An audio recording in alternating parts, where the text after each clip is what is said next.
అన్న నమస్తే. మందలు ఏంటంటే మేమైతే మా ఊరు శ్రీకాకుళంకి వెళ్తున్నాం అన్న చిన్న షాపింగ్ చేయడానికి. మా ఊరి నుంచి దగ్గర ఒక 30 కిలోమీటర్లు వస్తుంది మాకైతే.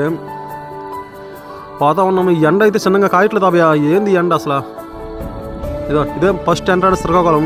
మామూలుగా ఉండదు, చాలా బాగుంటుంది అబ్బా మా ఊరైతే. ఇది ఫస్ట్ ఎంట్రన్స్. ఇదే పోతా ఉన్నా నేను, మా తమ్ముడు, ఇంకో తమ్ముడు, ముగ్గురు పోతున్నాం బండి మీద. మా ఊరికి బట్టలు లేవంట, కొనేదానికి పోతున్నాము.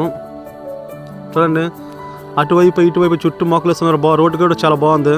దగ్గరికి వస్తాంలే. సిటీ కూడా చాలా బాగుంటుంది మా శ్రీకాకుళం. తర్వాత నెక్స్ట్ వీడియోలో మంచి వీడియో తీస్తాను నేను. ఇదిగో దగ్గరికి వస్తాంలే. ఇదిగో ఇదే షాపు. వీడి కోసం వచ్చాము బట్టలు కొనడానికి. వీడియో పోల్ నైట్ మా ఊరికి బట్టలు లేవంటే కొనేదానికి వచ్చాము. ఏరా బాయ్ వాట్ నైడు ఏ షాపింగ్